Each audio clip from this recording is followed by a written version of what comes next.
No inimesed suusatavad, see on kõik tore, aga samal ajal, kui nad koju lähevad, siis vaatab vastused selline elektri hind. Kui nagu vaadata jaanuarikuud just, siis Eesti hind oli seal kusagil 154 eurot megavatt-tunni kohta ja soomlaste hind oli seal umbes 37 eurot odavam. Mida saab tavatarbija teha selle jaoks, et see äraolemine natukenegi meeldivam oleks? Tere, hea kuulaja ja vaataja. Energiakool alustab taaskord ning ajal, mil elektri hind teeb trikke ja tundub, et lahendus selle vastu ei olegi ja võtamegi teemaks selle, et mis siiski on lahendused kõrge elektri hinna vastu ning kuidas seda kõike siis paremaks sättida. Ja mul on hea meel stuudios tervitada Baltic Energy Partnersi partnerit Marko Alliksoni, tervist! Tere! No inimesed suusatavad, see on kõik tore, aga samal ajal, kui nad koju lähevad, siis vaatab vastused selline elektri hind, et hoia ja keela. Kas see on nüüd selline, kuidas ma ütlen, paratamatus, millega me peame siin nüüd tegelema? See on talv. Talvel saab suusatada, aga talvel on, normaalsel talvel on ka külm ja sageli kui külm on, siis ka tuult ei ole ja mis tähendab seda, et kui see kestab mitu päeva, tarbimine tõuseb, tarbimine hetkel ongi elektritarbimine väga kõrgel, mitte ainult meil Eestis, aga ka siin Põhjamaades, Lätis, Leedus. Ja mis tähendab seda, et on vaja sisuliselt kõiki elektrijaamu, kes suudavad siis natukenegi elektrit toota. Ja paraku, kuna on ka tuulevaikus, siis tuuleparke nii palju ei ole, kes toodaksid piisavalt, võib-olla seal natukene tuule pealt nagu tuleb, aga seda on siiski nagu suhteliselt vähe, mis tähendab seda, et enamus elektrit toodetakse siis miskitest fossiilsetest energiakandjatest ja need on kas gaasijaamad või siin meil põlevkivist, ja see viibki hinna ülesse. Ja ega seal nagu midagi väga teha ei ole, et tõepoolest, et kui on väga palju tarbimist, siis tuleb võtta viimased elektrijaamad välja, mis suudavad toota ja paraku need viimased elektrijaamad on kõige kallimad elektrijaamad. Ja meil juhtus niimoodi, et need viimased elektrijaamad kippusid ka katki minema või siis olid ühendused maas? No eks ta paraku nagu nii on, et kõik asjad juhtuvad täpselt sel ajal, kui nad ei peaks juhtuma, et Eestis on siin juhitavaid elektrijaam üle 1000 megavatti, aga jah, paraku Enefiti elektrijaamad, umbes pooled neist on laias laastus kogu aeg väljas, nii et siin jaanuarikuus põlevkivijaamade maksimaalne toodang oli seal kusagil 700 megavatti peal väga lühikest aega ja enamasti oli ta umbes seal mingi pigem 500 megavatti ümber. Et mis tähendab seda, et ega siit palju siis oleks võinud 500 megavatti rohkem olla, et kindlasti oleks hind selle ka allpool olnud. Et kui nagu vaadata jaanuarikuud just, siis jaanuari Eesti hind oli seal kusagil 154 eurot megavatt-tunni kohta ja soomlaste hind oli seal umbes 37 eurot odavam. Aga see hinnavahe paljuski tekkis ka sellest, et meil just ei olnud piisavalt elektrijaamu ja see tekkis ka nendel aegadel, et paraku ikkagi kohati tuul puhub ja Soomes on väga palju tuulikuid. Kui tuul puhus, Soome hind oli selgelt odavam kui meil. Aga sellegi poolest, kui oleks näiteks Auvere jagu olnud elektrijaamu juures pidevalt baasenergiat, see hinnavahe oleks umbes paarkümmend eurot megavatt-tunni kohta väiksem olnud. Kui palju see tuule puhumine muide mõjutab meid just, et kui meil siin Eestis tuule ei puhu, siis ma saan aru, et see nii tugevat mõju ei avalda, kui näiteks Soomes tuule ei puhuks? Eks see, kus kohas tuul puhub, see on väga oluline, et kui vaadates sellised külmade ilmade ajal, siis kui Soomes siiski tuul puhub, siis on näha seda, et tekib hinnavahe meie ja siis soomlaste vahel, et soomlased on paraku siis odavamad. Ja kui meil tuul puhub, siis üldjuhul nagu hinnavahed suurt ei teki, tähendab, et pigem nagu hinnad ühtlustuvad. Ja võib olla ka mingisugustel hetkedel tõesti, kus on näiteks Leedus, Eestis väga palju tuult ja Soomes üleüldse ei ole, et teoreetiliselt võiks ka meie hind olla ju odavam lühikest aega ka siukstel külmadel aegadel, ja siukseid veerandtunde on olnud, kus meie hind on olnud odavam kui Soomes, aga paraku ütleme, et veerandtunni peale ei ela, et ainuüksi ööpäevas on 96 veerandtundi. Et 6 on neid veel 31 korda rohkem näiteks jaanuarikuus, nii et selle tõttu tuleb vaadata vähe pikemaajalisi hindu. Et selliste nagu väga lühikeste hinnatippude vaatamine, kas nagu väga nagu ei kõnetagi, et see tõesti näitab sellised väga erinevaid situatsioone, mis võivad turul olla.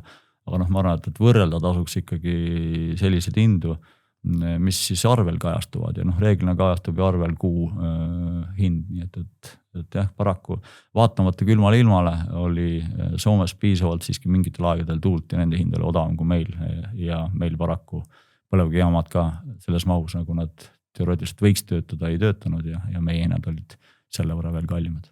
Kas see on selline paratamatus, millega me peame leppima, et lihtsalt Soomes ongi elektriga on parem ja meil on siin olukord selline, nagu ta on, vähemalt lähiaastate perspektiivis?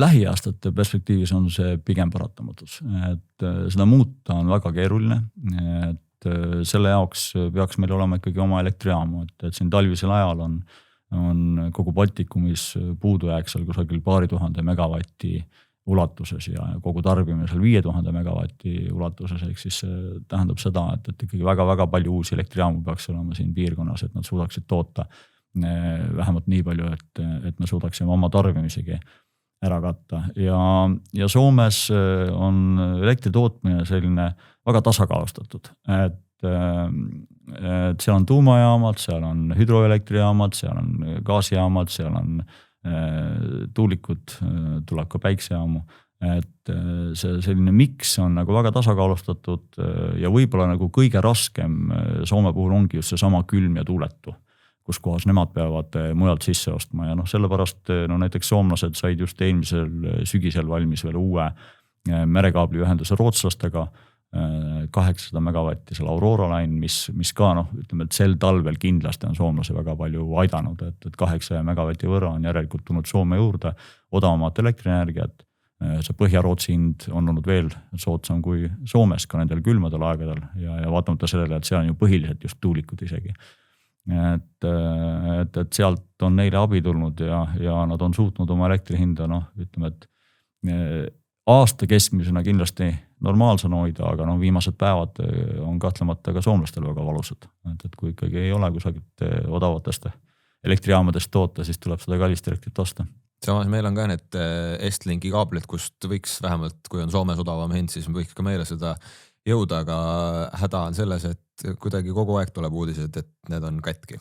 No õnneks kogu aeg ei tule, et see, et nüüd 2 aastat järjest selline asi juhtus, see on ikkagi, ma arvan, et sellist asja ei juhtu enam kunagi. Tui. Et loodame, et sellist asja ei juhtu enam kunagi. Aga sellegi poolest, et merekaablid tunduvad olevat sellise nagu hübriidsea teemad ja kindlasti tuleb neid kaitsta, et ka meie merel ju tehakse seiret, et siis võimalikult sellised hooletud kaptenid ei jätaks neid ankruid maha ja neid kaableid puruks ei tõmbaks. Aga lisaks sellele Baltikumi jaoks on ikkagi päris oluline kõik need ühendused, et on 3 suuremat ühendust, mis lähevad kõik läbi mere, on siis Eestis on Estlink 1, Estlink 2, Leedus on Rootsiga ühenduskaabel ja Baltikumil on veel ühendus õhuliin küll ka Poolaga läbi Leedu.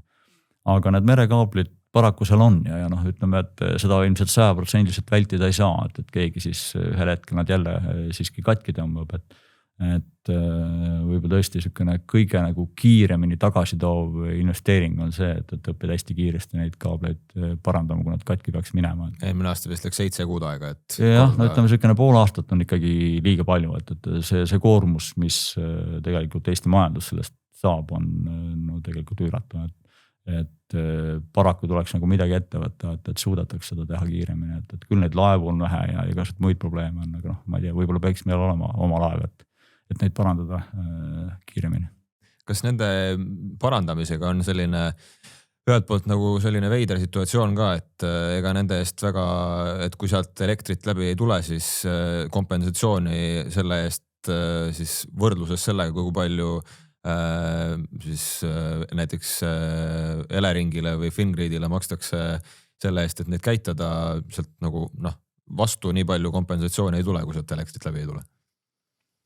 Soome ühendused ja nende peale rajatud sellised finantsriskimanduse instrumendid on peamised instrumendid, millega maandatakse pikaajalisi hinnariske meie piirkonnas. Et iga-aastaselt tehakse sellised oksjonid, kus on võimalik siis elektrimüüjatel ja tootjatel fikseerida Eesti ja Soome hinnavahe ja need on aastased, siis samamoodi tehakse sellised oksjonid iga kvartal ja tehakse ka igakuiselt.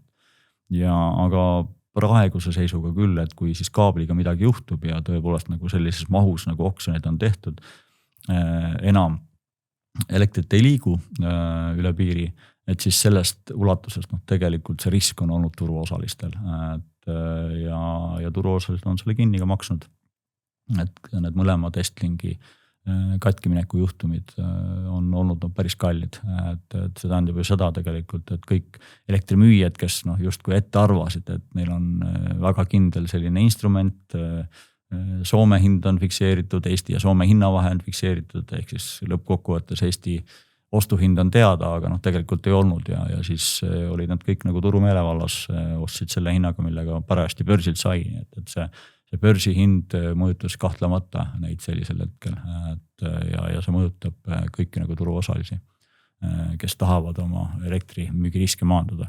Ja selles mõttes on see, ütleme, et ka Euroopa Liidu direktiivid näevad ette seda, et elektrimüüjad peavad oma positsioone ju katma, et sellisel viisil nagu mängida, et sa müüd fikseeritud hinnaga ja siis sa ostad näiteks otse börsilt teadmata, mis hinnaga seda saad, et sellisel viisil ei tohi elektriturul osaleda, et see lõpeb kindlasti pankrotiga, et sellisel viisil on pankrotti läinud mitmed ettevõtted ka Baltikumis, et Leedus on vähemalt 2 sellist raundi olnud, kus seal 4-5 ettevõtet, eelkõige jaemüüjad pankrotistusid just sellepärast, et nad müüsid küll fikseeritud hinnaga, aga ostsid börsilt ja arvasid, et börsilt saab alati odavamat, aga alati ei saa, et turul juhtub igasuguseid asju ja siis need hinnad võivad olla kõrgemad ja paraku need marginaalid, millega müüakse, ei ole ju väga suured, et see marginaal, pigem me räägime võib-olla eurost, aga see hinnavahe, mis võib tekkida sellepärast, et näiteks kas või kaabel katki läheb, selle mõju on ikkagi ka paarkümmend eurot megavatt-tunni kohta, nii et seal ei ole seda võimalust, et sellist riski nagu kaetakse ära nende elektrimüügihindadega. Kui suur pauk see on ühele tootjale, kui see Estlink läheb katki ja kompensatsiooni just sellises mahus peale ei tule? Siis elektrimüüjale.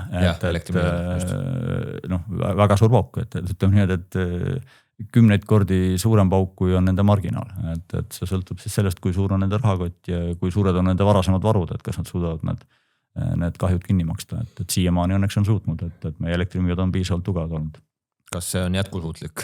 Ei, see kindlasti jätkusuutlik sellis viisil ei ole, et mis tõttu ongi nagu oluline, et kui siis midagi nende kaablitega juhtub, kõigepealt esimene küsimus, et neid ei tohiks juhtuda, et eks see seire ja kõik selline olukorras, kus kohas võib-olla ka vaenulikud laevad siin liiguvad, on väga tähtis, et midagi juhtuks.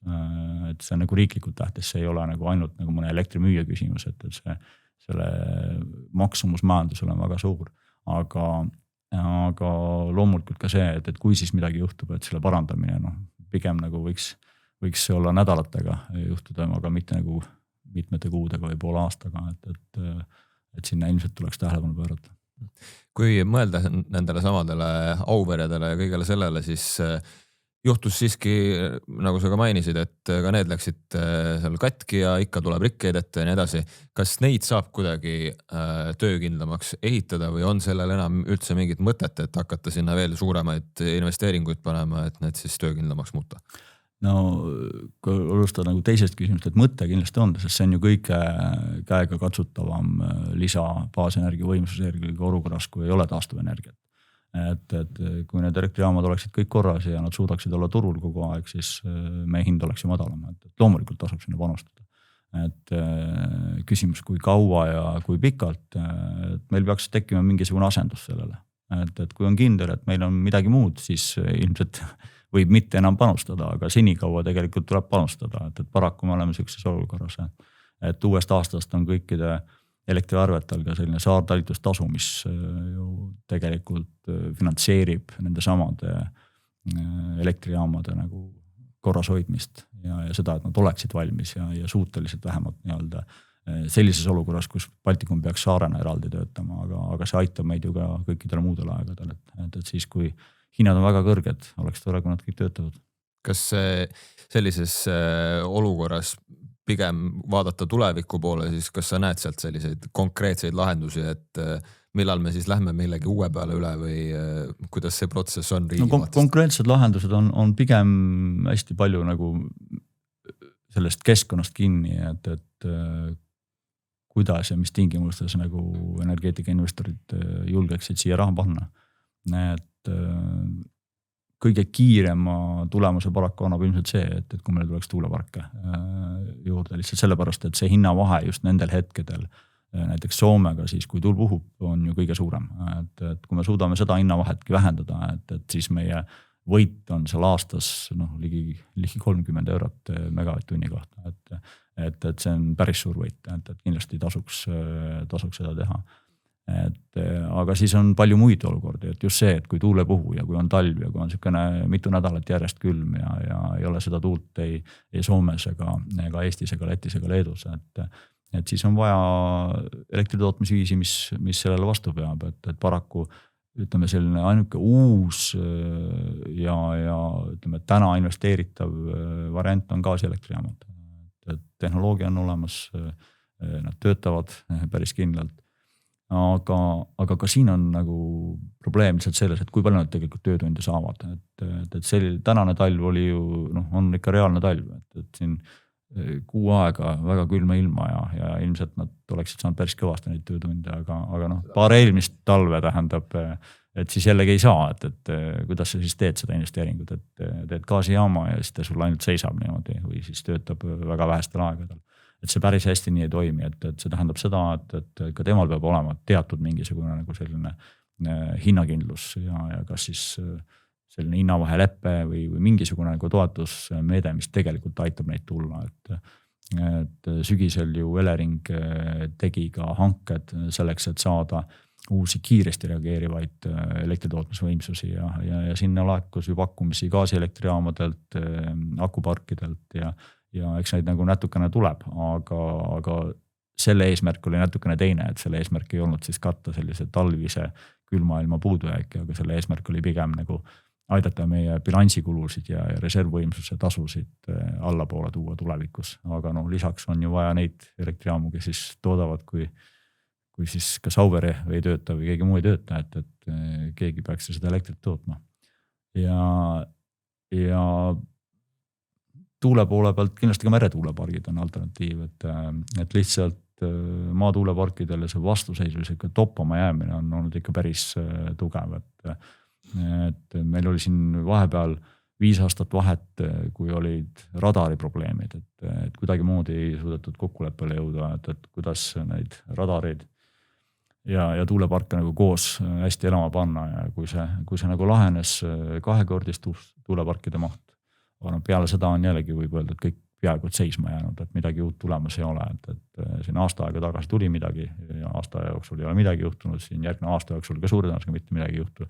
Et võib öelda, et me seisame, et sellise tempoga nagu väga hästi ei lähe.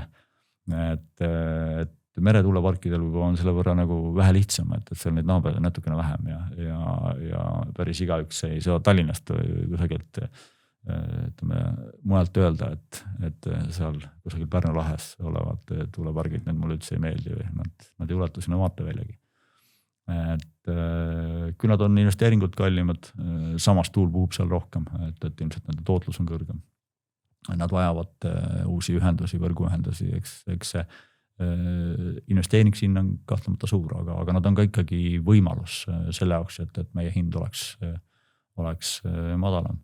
Ja eks pikemas perspektiivis tõepoolest, et see töö, mida praegu tehakse selleks, et tuumajaama seadusandlust ette valmistada, et see on vajalik.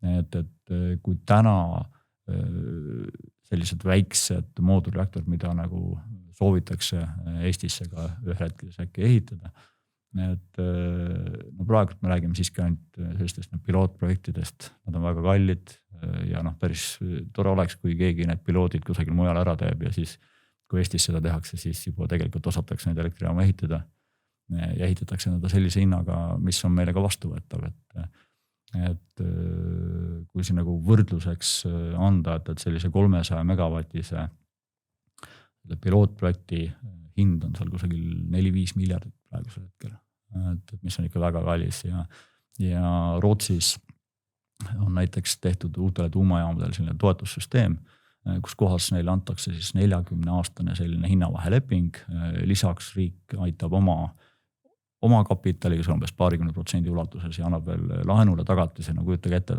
ütleme, et see töötab. Ehk siis me teame, et on olemas kusagil mingisugune mudel, mis tegelikult aitab tuumajaama ehitada.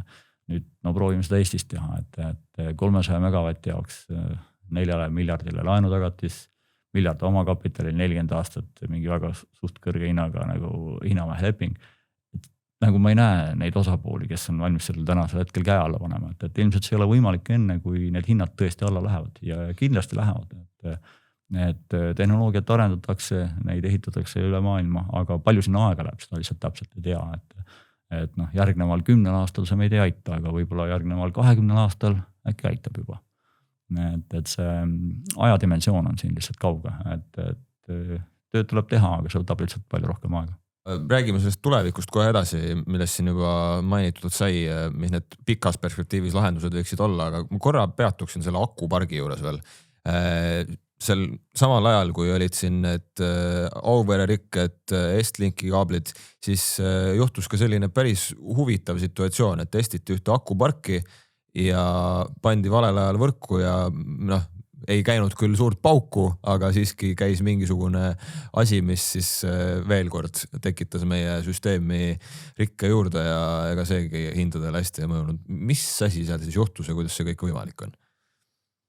No ilmselt seda oskavad akupargi omanikud ja Elering nagu täpsemalt selgitada, aga võiks öelda, et tekkis selline test meie varustuskindlusele ja saadi sellega väga hästi hakkama. Et tegelikult ju midagi väga hullu ei juhtunud päeva lõpuks, et see oli suhteliselt lühikest aega. Kõik need kaitsesüsteemid, kõik ka turuhinnad reageerisid sellele kiiresti, kasutati kohalikke ja siis kogu Baltikumi selliseid kiirelt reageerivaid võimsusi selle jaoks, et seda katta ja ka piirivõimsusi. Et iseenesest oli see nagu võib-olla hea test sellele, et kui hästi meie süsteemid vastu peavad. Et paraku ilmselt ega akuparke ei ole ju maailmas veel nii palju, ja paljud sellised asjad ongi nagu uued ja tuleb sellised olukordi, mida nagu võib-olla keegi ei suudagi ette näha, ja kõik ei suuda ette näha. Ja ütleme, et 100 megavatine akupark meie elektrisüsteemis, kus on maksimum seal 500-600 megavatti tarbimisvõimsust, see on ikkagi väga suur, suhteliselt suur, et see, et nagu meie süsteem selle hästi vastu pidas, ilmselt tundub, et pigem on nagu hästi, et need akuparke hakkab tulema nüüd riburada pidi. Et see 100 megane ilmselt ei ole veel kõige suurem, mida siin Baltikumi oodata on, et siin lähiaastatel pigem võib arvata, et tuhandetes megavattides on tulemas Eestisse, Lätisse, Leetu kokku uusi akuparke.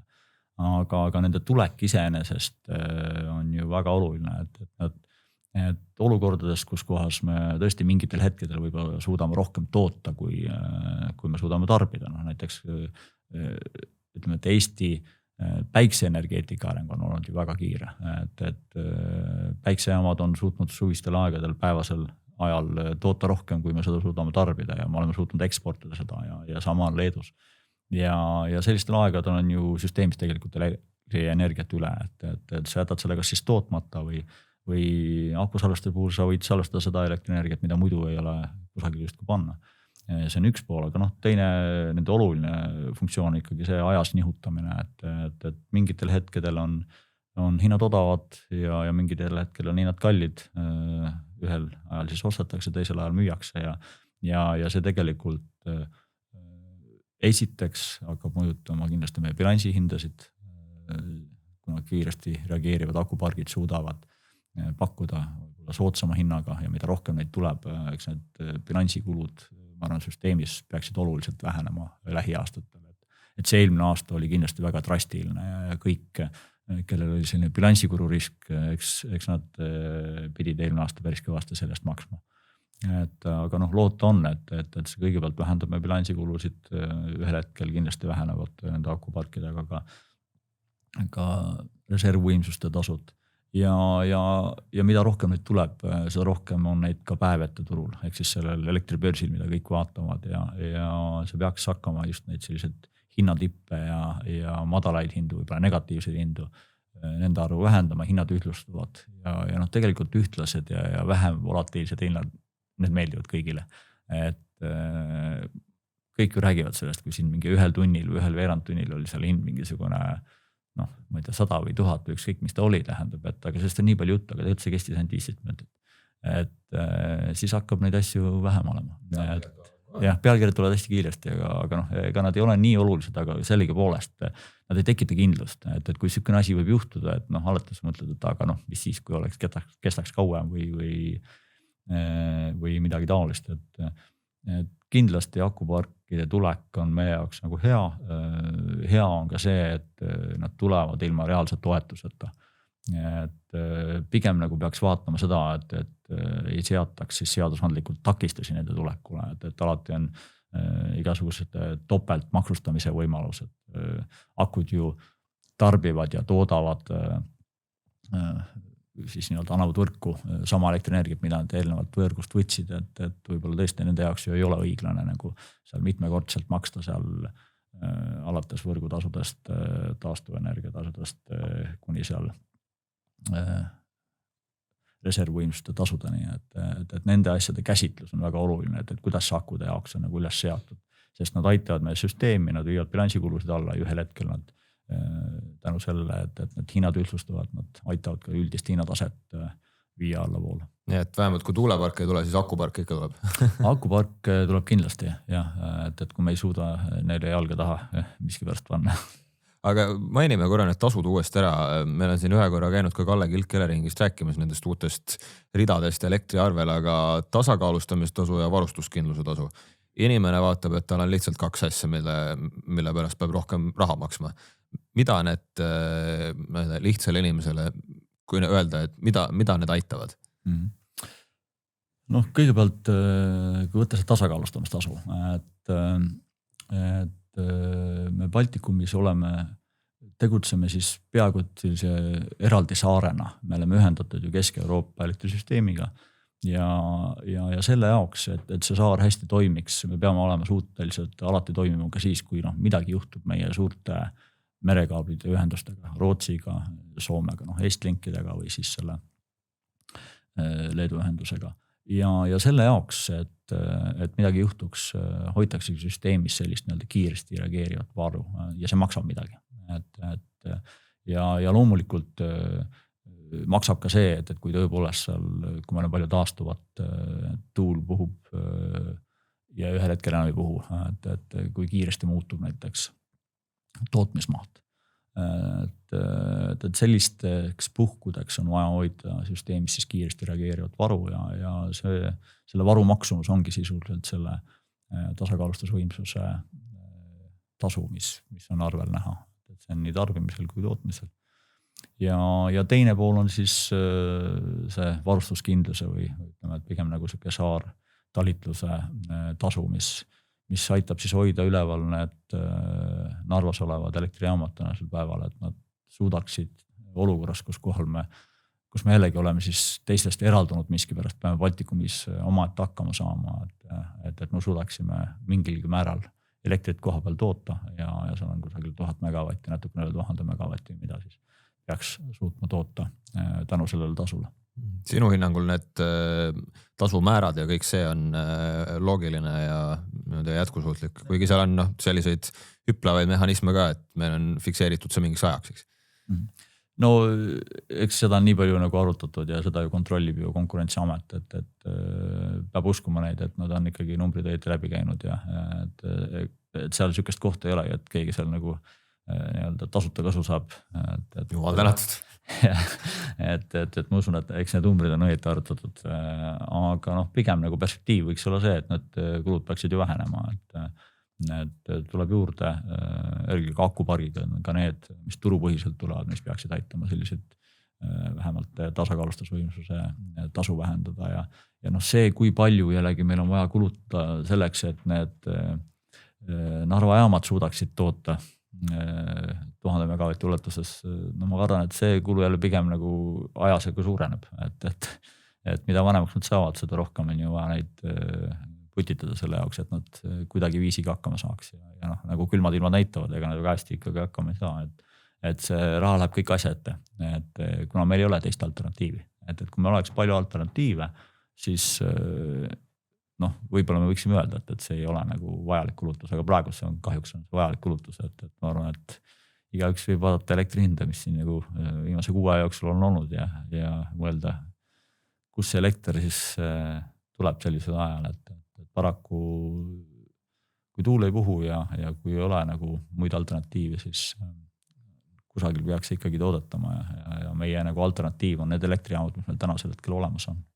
Et kuni selle hetkeni, kui siis lõpuks, ma ei tea, kas eeldatavasti gaasijaamad see tekivad. Teeme siis selle ennustusrubriigi ära, et millal me saame põlevkivist loobuda. Siis, kui on midagi asemel tulnud, et mulle nagu tundub, et see on suhteliselt selline nagu loosunglik öelda, et just iga aasta keegi tuleb välja uue aastaga. Paneme jälle mingi uue nagu lipu maha, et võt nüüd me loobume põlevkivist ja tegelikult see vastupidi, et tegelikult peaks ütlema, et me selleks ajaks saame midagi asemele ja siis see põlevkivist loobumine toimub iseenesest.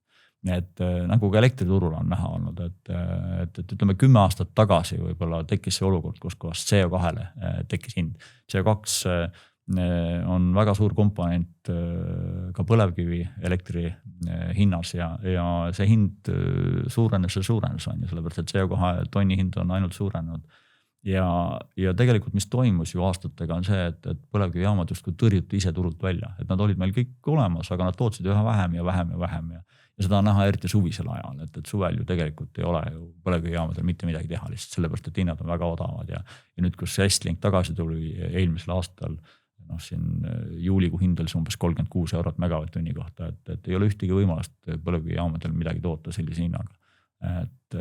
Ja nii peabki olema, sellepärast, et see on majanduslikult mõistlik, et sa siis võtad selle elektrienergia kusagilt mujalt selle ajal, et mitte ei tosuta siis Narva jaamades seda. Eks ta nagu niimoodi läheb, et noh, pigem selline protsess võiks ka siis elektri tootmise lõpetamisel olla põlevkivist, et ühel hetkel ei ole lihtsalt põlevkivist enam midagi vaja toota, sellepärast, et seda tootakse kusagilt maalt. Kas me peaks nüüd tuleviku peale mõeldes ikkagi kuidagi konkreetsemalt selle ära sõnastama, et mida meil siis on vaja ja millal meil on midagi vaja, et kui me räägime gaasijaamadest või sellest tuumaelektrijaamast, siis need on kõik sellised, noh, millalgi oleks vaja, aga samas mingit nagu konkreetset aastat pole märgitud. Aga ma arvan, et eks need sõnastatud just ongi, et need plaane, et mida nagu võiks teha, et sama ENMAK, kus 2035 aastaks on tehtud ilusad plaanid ja sinna tulebki akusalvestust ja tuleb tuuleparke, meretuuleparke, tuleb gaasijaamu ja lõpuks peale seda tuleb ka tuumajaam, et see on kõik ikka õige ja hea, et pigem on ju asi selle teostamises, et noh, kui vaadata nagu seda viimaste aastate jooksul toimunud, siis see sama tuuleparkide nagu toppama jäämine, see on nagu meie objektiivne reaalsus, et no ju midagi ju ei tule, et me võime ju teha neid hankeid või siis vähem pakkumisi, aga kui kusagil on vastuseis niivõrd suur, siis peaks vaatama, et kuidas seda probleemi lahendada. Pigem nagu tundub, et praegused projektid vajavad riiklikku tuge just selles protsessis, et nad tegelikult suudaksid siin midagi ka ellu viia, et muidu need plaanid ei teostu. Ja teine pool on kahtlemata kõikides sellistes vähem pakkumistes, et siin iga kevadel keegi hüüab jälle välja, et nüüd tehakse siukene vähem pakkumine, siis tehakse teine vähem pakkumine ja siis selgub 6 pärast, et see oli hoopis kellegi nagu tegelikult uitmõte või siis ikkagi ei teostu mingil põhjusel, aga noh, seda kuuleta on muidugi tore, aga reaalsus on see, et see tähendab, et me elektrihind on lihtsalt kõrgem kauem aega. Et siin on vaja mingit sellist konsensuse leidmist, et kokkulepe, et tore oleks, kui suudetakse erinevate selliste pooldajate vahel kokku leppida ja öelda, et noh, paraku selle jaoks, et Eestis oleks mõistliku hinnaga elekter, on seda vaja ja sõltumata sellest, mis parteist või mis nii-öelda lähenemisest ma olen. Ja natuke võib-olla on takistus ka see, et justkui nagu tunne, et meil on nagu ühe või teise nagu tootmisliigi pooldajad ja siis teise vastased. et ühed, kes siis pooldavad seal gaasielektrijaama, teised nagu tuuleparke, siis kolmandad tuumajaama ja nad kõik on nagu teineteise vastu. Aga tegelikult nad ei saa ju teineteise vastu, nad täidavad erinevaid tühimikke nagu selles elektri tootmises, et tuulepargid täidavad seda tühimikku, kui tuul puhub ja meie hind on ikkagi kõrgem kui näiteks Soomes, kus ka tuul puhub ja hind on odavam. Gaasielektrijaamad on ju tegelikult käega katsutav lahendus, sa saad nad praegu teha, tähendab, ja võib-olla paari aasta pärast on nad olemas ja nad juba siis aitavad sind. Tuumaelektrijaam on lahendus, mis meid 10 aasta jooksul ei aita, et ka tuleb panustada, aga lihtsalt nad ei võitle teineteise vastu, et mul on kuidagi nagu jääb selline mulje, et nagu on siin niisugust 3 erinevat leeri ja kõikidel on nagu selline ilge võitlus teineteise vastu. Aga tegelikult nagu on see nagu tuuleveskitega võitlus, et neid kõiki on vaja. Ja nagu pigem oleks vaja sellist nagu konsensuslikku lähenemist, et midagi siis ka teostatakse, et need ilusad plaanid paraku väga sageli ei aita mitte kedagi, kui keegi neid kuidagi ellu ei suuda viia. Praegu see energiamajanduse arengukava on valmis, aga kui kindel sellest saab olla, nagu sa ütlesid ka, et need arvamusi on väga palju ja jälle valitsus vahetub ja tulevad jälle uued mõtted ja niimoodi see ratas käib ja siis ongi jama. Mina arvan, et seal arengukavas on väga head mõtted, aga nad ongi mõtted, et nad ei ole ju selle mõtete teostus, et see raamistik on ilmselt nagu selline talupoja mõistuslikult hästi läbimõeldud, et eks nii seda saabki teha. Aga selle teostamine on ju hoopis palju raskem, et probleem ei ole nagu nendes mõtetes, meil on hästi palju häid mõtteid, aga nende mõtete teostamine on päris keeruline. Ja nagu aeg näitab, siis tuleb uus poliitika, mõtleb, et võib-olla tal on omad mõtted. Ei omad mõtted võivad olla, aga just tekibki nagu see, et nagu poliitikas sageli on, et vastandumine on see, millega sa saad nagu pildile, et kui nüüd mina olen nagu selle tuumajaama poolt ja nende teiste vastu, siis ma saan kohe pildile, kui nagu diskussioon on nii-öelda tuulepargid versus tuumajaam või gaasijaam versus nii-öelda tuulepargid või tuumajaam või ükskõik mis, et aga see vastandumine tegelikult lihtsalt ei vii meid edasi. Sellepärast, et tegelikult on nagu kõiki vaja, et kõikidel on oma koht ja seda nagu aru saada on nagu päris keeruline ilmselt. Kui lõpetada tavatarbijale ka mingisuguse väikese soovitusega, siis ajal, mil need tipuhinnad tõesti on sellised, et paneb kukalt kratsima, siis mida saab tavatarbija teha selle jaoks, et see äraolemine natukenegi meeldivam oleks? Ilmselt mitte nii palju kodus olla elektritarbijat, et äkki suusatada väljas on üks variant, aga paraku nii see on, et ka tavatarbija peab nüüd kõik asjad üle elama, et kui meie elektrihinna nagu, meil ei ole elektritootmist piisavalt, meie elektrihind on kõrge, me sõltume kõikidest naabritest, mitte ainult suured tarbijad sõltuvad naabritest, vaid ka tavatarbijad sõltuvad naabritest, et see on paraku selline nagu keskkond, mis me nagu loonud oleme. Et võib-olla oleks tore nagu sellist nagu ilmselt anda oma hääl neile, kes nagu suudavad mingi konsensuse luua, et see on see, mida nagu tavatarbija aitab teha, et see, et lihtsalt nagu tekib seal niisugune võitlus erinevate justkui nagu tootmisliikide vahel, et mina teen seda ja kolmas teeb nagu mingit kolmandat asja tähendab. Et see nagu paraku ei vii edasi, nagu siin viimane aeg on näidanud. Et meil on päris häid näited ju, et sama päikseparkide buum tegelikult oli nagu hea näide, et on võimalik nagu tootmist luua suhteliselt lühikese ajaga. Päikseparke meil on ilmselt inimese kohta nagu, me oleme maailmas esirinnas seal mõne teise riigiga. Et seda on võimalik teha, aga samasugust nagu konsensust oleks vaja ilmselt tuuleparkide osas. Meil on vaja neid gaasijaamu, sest meil ei ole muud viisi just sellest külmast ajast nagu hakkama saada. Et võib-olla see mingi aeg tagasi oli just selline gaasi nagu demoniseerimist, sellepärast, et see gaasi tuli kõik Venemaalt. Gaasi ei tule enam Venemaalt. Et ka Euroopas on otsustatud seda, et 2027 lõpuks ei tule Venemaalt enam mitte midagi. Et meieni see Venemaa gaas ei jõua, et see LNG, mis tuuakse kas Leetu või Soome, tuleb Ameerika Ühendriikidest, Norrast, tuleb ka paljudest teistest riikidest, aga mitte Venemaalt enam. Ja meie piirkonnas on üks Euroopa suuremaid gaasimahuteid, kus saab sisuliselt nagu pool kogu regiooni gaasist panna maa alla varuks. Ehk siis meie varustuskindlus on nagu võrreldes ma arvan kõikide teiste Euroopa riikidega nagu üks suuremaid tänu sellele. ja pluss siis meil on 2 suurt LNG terminali, üks on enam-vähem nagu hea siukse kasutusega, aga ütleme, et Soome LNG terminali kasutatakse nagu alla poole võimsusest, ehk siis me võiksime nii palju veel seda gaasi rohkem tuua sisse, kui me seda tegelikult tahaksime. Et gaasi on maailmas küll ja seda eelkõige just LNG-d nagu tuleb nagu väga-väga kõvasti juurde, et seda gaasi ei tasu enam nii palju karta, et me oleme üle saanud sellest nagu Venemaa hirmust, et sellist samasugust kriisi Venemaa poolt kindlasti tule. Et alati võib mõelda seda, et järsku ütleme, et Trump siiamaani on nagu toetanud, et Vene nii-öelda Ameerika Ühendriikide LNG eksport mujale ja eelkõige Euroopasse võiks olla siis see, mida ta on tahtnud, aga järsku ta nagu keerab sealtpoolt oma kraanid kinni. Aga see ei ole päris sama asi ja sükest asja nagu selle tõenäosus on ilmselt ikkagi väga-väga väike, et igasugused hirme võib alati tekitada, aga Ühendriikides ei ole sellist nii-öelda monopoolset Gazpromi, kes võiks nagu ühes nii-öelda kabinetis otsustada, mida piiratakse ja mida ei piirata.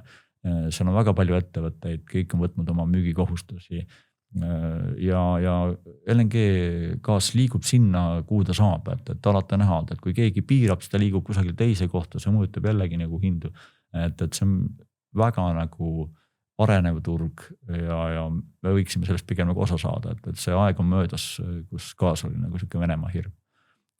Ja neid gaasijaam on ka vaja siis, kui meil on lõpuks palju tuuleparke, maatuuleparke, meretuuleparke ja ka tuumajaam, et ega tuumajaam ja gaasijaam, nad on ka erinevad, et gaasijaam on väga kiirelt reageerivad, et seda võib üles-alla kõigutada ja ta suudab ka bilansiturul osalda.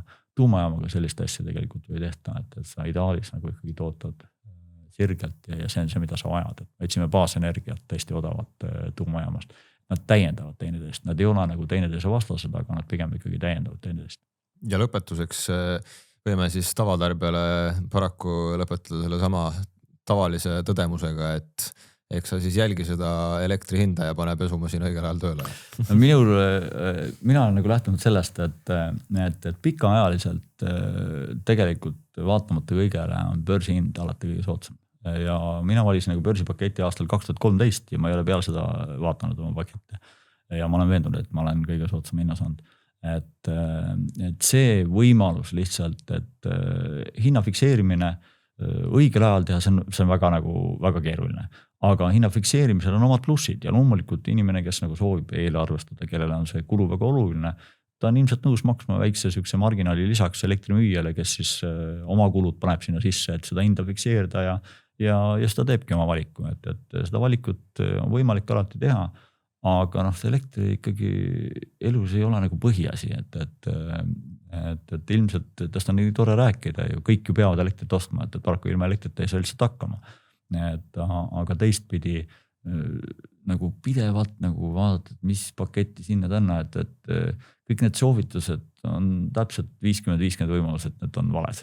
Et seetõttu nagu siuke pikaajaline valik on lihtne, et kui sa ikkagi saad oma arvetega hakkama, siis on lihtsam elada börsipaketiga.